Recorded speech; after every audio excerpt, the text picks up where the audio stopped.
오늘은 부활주일입니다. 예수님의 부활을 기념하는 날이죠. 예수님이 오늘 부활하신 것은 아닙니다. 약 2000년 전에 어느 날 부활하셨습니다. 예수님은 부활하신 후 40여일 동안 제자들과 함께 계시다가 승천하셨습니다. 지금은 하나님 보좌 우편에서 하늘과 땅의 모든 권세를 가지시고 다스리시며 성령으로 우리와 함께 하십니다. 무슨 말이냐 하면은 우리가 필드에서 트랙에서 땀을 뻘뻘 흘리며 숨차게 옆에서 달리는 것도 참 감사한 일이지만은 그 경기 중간이 아니라 이미 승리하셨고 시상식도 끝났는 것을 우리가 과거로 돌이켜보면서 그 감동적인 사건을 통해서 하나님께서 우리에게 주시는 은혜가 있다는 거죠. 예수님의 부활 사건이 우리에게 주는 의미가 무엇일까요? 하나님은 예수님의 부활을 통해서 우리에게 어떤 은혜를 주십니까? 첫째로 격려하십니다. 우리가 사는 세상은 만만하지 않습니다. 호락호락하지 않습니다. 세상 속에 살아가는 성도의 삶도 마찬가지입니다. 제대로 신앙생활하고 바르게 신앙생활하는 것이 결코 쉬운 일이 아닌 것 같습니다. 요셉은 보디발 아내의 유혹을 거절했습니다. 그런데 누명을 쓰고 감옥에 들어갔습니다. 옛날에만 그런 일이 있고 지금은 없을까요? 아닙니다. 바른 말, 옳은 말 한마디 하면 온 세상이 죽이려고 달려듭니다. 너 악이여 내 선이로다 하는 이런 시대에 너 악이여 너는 악이로다 이렇게 하면 세상은 속이 좁다고 말하고 혐오주의자라고 하고 자기만 의로운 척 한다고 하고 또 무식하다고 합니다. 포용력이 없다, 융통성이 없다, 세상 물정 모른다고 하기도 합니다. 하나님 앞에서 바르게 산다고 살았는데 예상치 못한 반응이 나타날 때 연약한 사람은 당황하기 쉽습니다. 이게 아닌데 내가 제대로 믿고 있는 것일까? 내가 지금 바른 길을 가고 있는 것일까? 그런 생각이 들게 됩니다. 그냥 묻혀서 살면 아무 문제도 없었을 텐데 괜히 나섰다가 이렇게 고생하고 나뿐만 아니라 가족들도 고생하고 교인들도 고생하고 있지 않은가? 인간인지라 그런 생각이 들 수도 있습니다. 그러면 끝까지 계속하기 어렵습니다. 양보하거나 타협할 수 있습니다. 예수님이 부활하신 사건은 이런 의심과 불안 속에 두려워하는 연약한 인생에게 확신과 담대함을 줍니다. 너 말씀대로 산다고 힘들지? 내가 잘못해서 그런 것 아니야. 세상이 자기에게 속하지 않았다고 미워하는 거야. 너만 그런 일 당한 것 아니야. 신앙 선진들을 보아 요셉을 보아 하나님 앞에서 바르게 살려고 하다가 감옥 가지 않았니? 그러십니다. 그러나 그것만 가지고는 부족합니다. 요셉이 여러분 만일에 계속 감옥에 있다가 슬슬이 죽었다면 우리 마음이 어떨까요? 또 예수님이 멸시천대 받으시고 십자가에 죽임당하시고 그 후로 아무 일도 일어나지 않았다 하면 우리 마음이 어떨까요? 바르게 살아도 별 수 없네 그런 생각이 들지 않을까요? 예수님처럼 살 용기가 안 생길 겁니다. 물론 예수님이 우리 죄를 대신하여 죽으신 것은 감사한 일이지만 아직 무덤 속에 그대로 계신다면 안타깝겠죠. 우리는 연약한 인생이기 때문에 더 큰 확신이 필요합니다. 하나님께서 요셉을 감옥에서 나오게 하시고 애굽 총리가 되어 기근에 처한 애굽뿐만 아니라 가나안 전 지역을 구원하게 하셨습니다. 그의 별명은 사브낫 바네아입니다. 애굽 말로 구원자라는 의미죠. 하나님께서 예수님을 무덤에서 나오게 하시고 예수님에게 하늘과 땅의 모든 권세를 주시고 다스리게 하시고 세상을 구원하게 하셨습니다. 하나님께서 요셉을 감옥에서 나오게 하시고 그를 구원자로 삼으신 것은 그가 신앙생활을 제대로 잘 해왔음을 하나님께서 지지하고 격려하는 것으로 볼 수 있습니다. 물론 요셉 본인에게는 하나님의 인도하심이지만 우리가 볼 때는 그렇다는 겁니다. 예수님의 부활도 하나님께서 예수님의 사역을 기뻐 받으셨다는 증거로 볼 수 있습니다. 우리는 예수님 당시에 살던 사람이 아닙니다. 다시 말하면 트랙이나 필드에서 예수님을 보는 것이 아니라 이미 경기를 마치고 시상식도 마쳤는데 집에서 방송으로 그 감동의 현장을 다시 보는 것과 같습니다. 그러니까 그 예수님과 함께 고난의 현장에 있으면서 내일 일을 알지 못하면서 그런 가운데서도 주님의 사랑과 말없이 바라보시는 기다리심과 인내, 이런 것도 참 귀한 은혜지만 이미 사건이 결판 났고 이렇게 못을 박은 것과 같이 주님이 부활하시고 승천하시고 보좌 우편에서 성령을 보내시고 하늘과 땅의 모든 권세를 가지고 다스리시고 마지막 날에 다시 오실, 이것을 우리가 알고 과거의 2000년 전의 사건을 돌아보는 우리에게 하나님께서는 그 부활 사건을 통해서 우리에게 강하게 확신을 주시고 격려를 주십니다. 그리고 예수님이 일찍 이런 말씀을 하셨어요. 세상에서는 너희가 환난을 당하나 담대하라. 내가 세상을 이겨오너라. 그렇게 말씀으로 제자들을 권면하셨죠. 그런데 이제 예수님은 친히 죽은 자 가운데서 부활하심으로 이제 말씀만 아니라 그 행동으로 보여주시며 확신을 주시는 것입니다.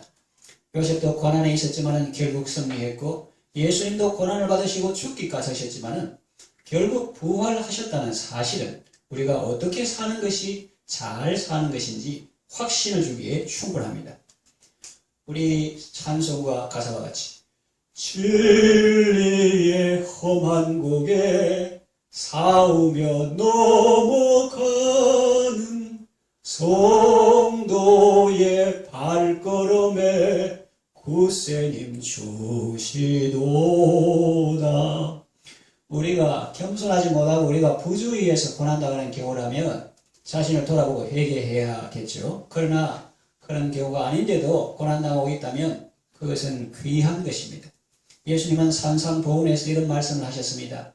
나를 인하여 혹은 복음 때문에 너희를 욕하고 박해하고 그 이스로 너희를 거스려 모든 악한 말을 할 때에는 기뻐하고 즐거워하라고 하셨습니다. 왜냐하면 하늘에서 너희의 상이 크기 때문이라고 하셨습니다. 선거는 전투에 실패할 수는 있어도 전쟁에서는 반드시 이깁니다. 지금 넘어졌을지라도 주님은 일으켜 주시고 성도의 손을 들어주십니다. 예수님을 죽은 자 가운데서 일으키신 하나님을 보십시오. 그러니 하나님께 내 편이 되어달라고 기도하지 마시고 여러분이 언제나 하나님 편에 서 있도록 기도하십시오. 하나님은 예수님의 부활을 통하여 우리에게 승리의 확신을 주시며 지지와 격려로서 성도의 발걸음에 힘을 주십니다. 하나님의 은혜로 평안함과 담대함을 얻으시기 바랍니다. 두 번째, 예수님이 하나님의 아들이심을 보여주십니다. 로마서 1장 3절에서 4절에 예수님에 대한 말씀이 나오는데 그의 아들에 관하여 말하면 육신으로는 다윗의 혈통에서 나셨고 성결의 영으로는 죽은 자들 가운데서 부활하사 능력으로 하나님의 아들로 선포되셨으니 곧 우리 주 예수 그리스도시니라, 이런 말씀이 나옵니다. 여러분, 성경에 보면 죽었다가 살아난 사람이 있습니다. 엘리야가 사렙다 과부의 아들을 살렸고 엘리사도 수넴 여인의 아들을 살렸습니다. 예수님은 회당장 야이로의 딸을 살리셨고 또 나인성 과부의 아들을 살리셨고 죽은 나사로를 다시 살리셨습니다.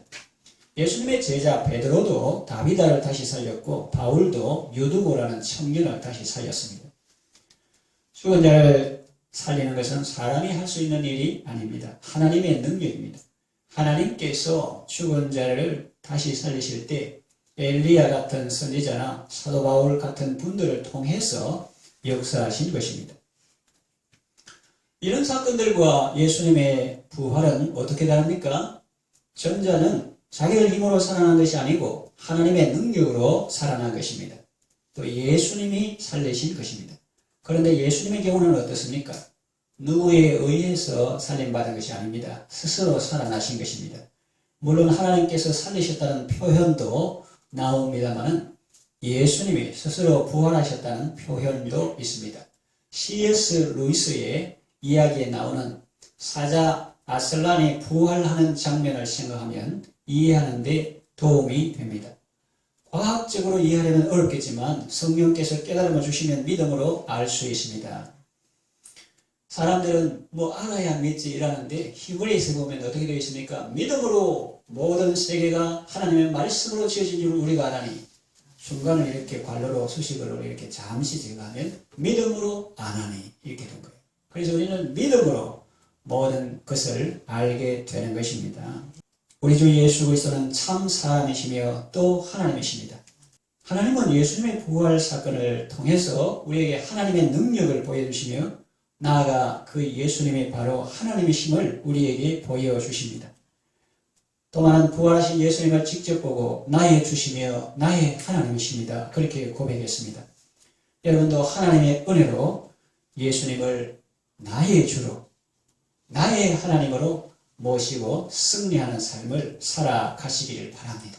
오늘도 우리가 예수님 없으면 고민하고 갈등하고 괴롭고 고독하고 슬프고 이런데 그 나의 죄를 예수님이 대신 다 짊어지시고 연약함을 짊어지시고 문제를 다 해결해 주셨다 하니까 우리는 이 죄악 세상 절망 세상 속에서도 예수님을 힘입어 좀 안 좋은 표현은 쉽게 말하면 예수님을 딛고 일어나 다시 말하면 예수님을 통해서 우리는 승리할 수가 있는 것입니다.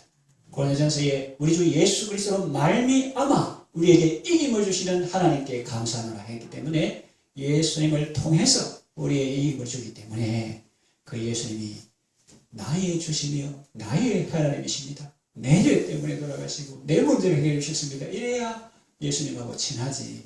아직도 수가성여인처럼 유대인 남자 정도로 생각한다든지 혹은 뭐 그냥 랍비 정도로 생각하든지 혹은 내 과거를 아니까 선지자로 생각하든지 그러면 별로 아직까지 안 친한 거예요.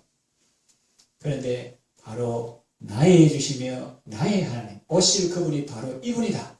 그렇게 할 때 그때에 참 기쁨이 있고 우울증이 떠나가고 사랑을 피하던 사람이 오히려 기쁨으로 뛰어가서 동네 사람에게 복음을 전하는 그런 모습을 우리가 볼 수가 있는 것입니다. 세 번째, 예수님의 부활을 통해서 하나님께서 우리에게 주시는 은혜가 무엇입니까? 성경의 권위를 존중하게 하십니다.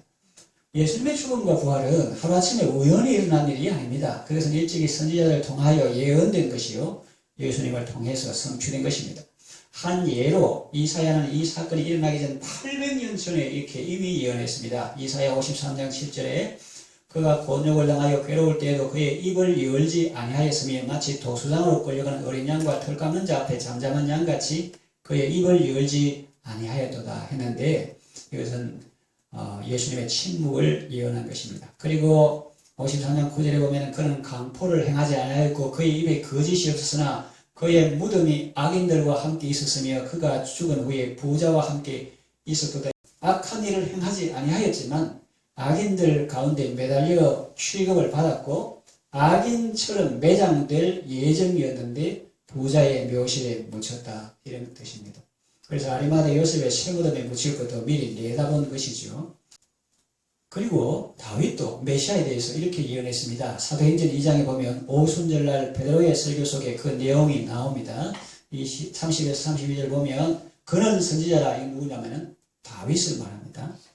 그는 선지자라. 하나님이 이미 맹세하사 그 자손 중에서 한 사람을 그 위에 앉게 하리라 하심을 알고 미리 본고로 그리스도의 부활을 말하되 다윗의 시편의 내용이 나오는 건데 다윗이 그리스도에 대해서 예언한 것이라 베드로가 그렇게 설교합니다. 그리스도의 부활을 말하되 그가 음부에 버림이 되지 않고 그의 육신이 썩음을 당하지 아니하리라 하시니 이 예수를 하나님이 살리신지라 우리가 다 이 일의 증인이로다 그랬습니다. 사도 바울도 말합니다. 고린도전서 15장 3절 4절 내가 받은 것을 먼저 너희에게 전하노니 이는 성경대로 그리스도께서 우리 죄를 위하여 죽으시고 장사 지는 바 되셨다가 성경대로 사흘 만에 다시 살아나사 성경대로 이런 말씀이 나오는데 하나님의 말씀은 반드시 이루어진다는 것을 보여줍니다. 때로는 허황된 말처럼 느껴지더라도 반드시 이루어진다는 것입니다. 예언은 반드시 성취됩니다. 이제 성경에 나온 모든 예언은 거의 다 이루어지고 남은 것은 예수님의 재림입니다. 그런데 그걸 부정하는 사람이 있습니다. 베드로가 살던 당시에도 주의 약속을 초롱하는 사람이 있었음을 우리는 그의 편지 내용을 보아 알 수 있습니다. 여러분, 신구약 성경은 하나님의 말씀으로 신앙과 본분에 대하여 정확무한 유일의 법칙입니다. 풀어서 말하면 신앙과 본분에 대하여, 즉 어떻게 믿어야 할지와 또 어떻게 행해야 될지에 신앙과 본문에 대한 정확무오한 유일의 법칙이다 하는 것입니다. 이것을 인정할 때 행복이 시작되고 이것을 부인할 때 멸망이 시작되는 것입니다. 말씀의 권위가 짓밟힌 시대는 인간의 삶이 비참하고 불행했던 시대였습니다. 세계 대전이 일어나기 전에 신신학과 고등 비평이 있었습니다. 그럼 쉽게 말하면 하나님 말씀을 그대로 믿지 않고 인간의 이성과 지성으로 그것을 막 판단하고 쪼개고 어리고 붙이고 하나님은 그 사랑이신데 어떻게 이렇게 잔인하노? 이거는 성경이 아니다. 구약 성경의 하나님은 잔인하다 잘라보고 신약 성경의 기적 이것도 못 믿겠다. 그러니까 남는 것은 그냥 예수님이 뭐 선한 일하고 사랑하는 이거밖에 없고 그러니까 성경을 자기들이 막 어리고 붙이고 저가 하나님도 아니면서 하나님의 말씀으로 판단하고 말씀의 권위가 짓밟힌 곳에 인간의 행복이 있는 것이 아니라 전쟁이 일어나고 수많은 사람이 죽고 비참한 그런 일이 있었습니다. 사탄은 하나님 좋으면 뭐하냐 이러는데 아니요. 하나님의 이름이 존중되는 그곳에 인간의 참된 행복도 있는 것입니다. 하나님의 말씀을 상대적인 것으로 보면 안 됩니다. 하나님은 예수님의 탄생과 죽음과 부활 사건을 통해서 하나님의 신실하심과 그 말씀은 반드시 성취됨을 보여주셨습니다. 재림의 약속도 반드시 성취될 줄 믿습니다. 예수님은 말씀하셨습니다. 노아의 때와 같이 인자의 망도 그러하리라 그랬고 또 롯의 때와 같다고 말씀했습니다. 지금 예수님의 재림을 비웃고 조롱하는 사람이 있습니다. 롯이 임박한 진노에서 피하라고 말했을 때 그 사위들은 농담으로 넘겼죠. 그러다가 어떻게 되었습니까? 멸망하고 말았습니다. 성경대로 죽으시고 성경대로 부활하신 예수님은 성경대로 다시 오실 것을 믿습니다. 말씀의 절대적인 권위를 인정하고 순종하는 복 있는 사람 다 되시기를 바랍니다. 네 번째, 하나님께서 예수 그리스도의 부활을 통하여 우리에게 주시는 은혜가 무엇입니까? 우리도 부활할 것을 보여주십니다. 예수님은 부활의 첫 열매가 되십니다. 오늘 읽은 본문에 그 내용이 나왔죠. 첫 열매라고 하면 무엇입니까? 예수님이 부활하신 것처럼 우리도 장차 부활하게 될 것을 말합니다. 과수원의 첫 열매가 열리면 그것 하나만 열리고 많은 것입니까? 그것 하나만 열렸다가 떨어지고 다른 데는 아무 소식도 없는 것입니까? 그렇지 않죠. 과수원의 첫 열매가 열리면 이 가지 저 가지에서 많이 열립니다. 또 이 나무 저 나무에서 많이 열립니다. 수확을 마칠 때까지 계속 열립니다. 그래서 예수님이 부활하신 것은 구주 예수 부활하사 처음 열매 되시고 우리는 그 다음 열매가 되시고 예수님처럼 우리도 부활하게 될 것을 우리에게 하나님께서 말씀으로 은혜 주시는 것입니다. 우리가 죽음의 위기 앞에 섰을 때 속에서 이런 생각이 올라옵니다. 사람의 목숨이 여러 개 있는 것 아니고 하나뿐인데 이러다 죽는 것 아닌가? 사람이 목숨을 부지해야 뒤에 일어나는 일을 볼 수 있지 죽으면 끝 아닌가? 죽는 사람만 억울한 것 아닌가? 우리 속에서 이런 생각이 일어날 때 주의 말씀이 들려옵니다. 그게 아니란다. 끝이 아니란다. 새로운 삶의 시작이란다. 그리고 그 새로운 삶은 이 땅에서의 삶과 관계가 있단다. 그렇게 말씀하시는 것 같습니다. 그렇습니다. 성경은 말합니다. 생각하건대 현재의 고난은 장차 우리에게 나타날 영광과 좋게 비교할 수 없도다.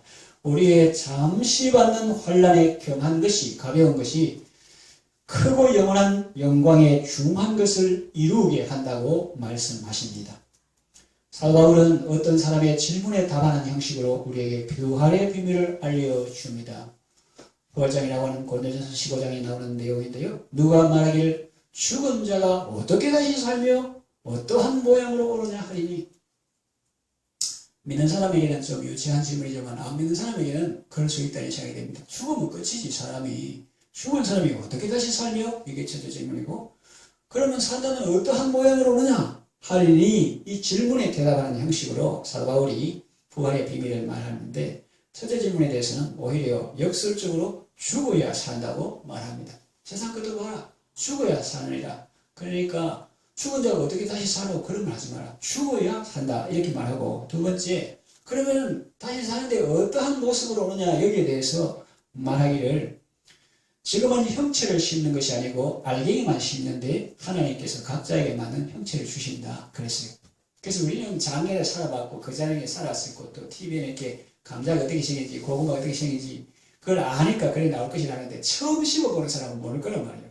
처음 심어보는 사람은 고구마를 심는 게 아니라 뭐 감자 모양을 심는 게 아니라 그 깍두기 같은 살 나온 것을 심는다든지 그건 뭐가 나올지 몰라요. 씨를 딱 심으면 하나님께서 각자에게 거기에 맞는 형체를 주신다 하는 것입니다. 뭐 씨가 세 몰 수도 있고 네 몰 수도 있는데 그러면 사과 씨가 또 우리한테 예를 들어서 말이에요. 사과 씨가 세 번인데 그러면 세 번 사과가 열리다 그런 건 아니고 씨가 있고 또 그 형체는 거기에 맞는 것을 하나님께서 주신다 이렇게 하시면 야간 썩을 것으로 심고 썩지 아니할 것으로 다시 산다. 욕된 것으로 심고 영광스러운 것으로 다시 살며 약한 것으로 심고 강한 것으로 다시 살며 육의 몸으로 심고 신령한 몸으로 다시 산다고 말씀하고 계십니다. 예수님은 하나님 보좌 우편에 앉아 계시다가 거기로부터 산자와 죽은 자를 심판하러 오십니다. 예수님은 재림하십니다. 그때 죽은 자들은 신령한 몸으로 부활하며 그때까지 살아남은 자는 신령한 몸으로 홀연히 변화될 것입니다. 그러므로 부활장의 결론을 알 수 있는 고린도전서 15장 58절에 이렇게 말씀하고 있습니다. 그러므로 내 사랑하는 형제들아 견고하며 흔들리지 말며 항상 주의 일에 더욱 힘쓰는 자들이 되라. 이는 너희 수고가 주 안에서 헛되지 않은 줄을 알미니라고 했습니다. 예수님의 부활을 통해서 하나님은 우리에게 장차 우리도 부활할 것을 보여주시는 것입니다. 견고하며 흔들리지 말며 항상 주의 일에 더욱 힘쓰는 여러분 되시길 바랍니다. 이 말씀을 정리하며 마칩니다. 여러분, 모든 것이 상대화되고 진리가 희석되는 이 시대에 하나님은 예수님의 부활을 통해서 우리에게 선명한 복음을 제시하시고 큰 기쁨과 은혜를 주십니다. 예수님의 부활은 기독교의 핵심이요 기독교의 진수입니다.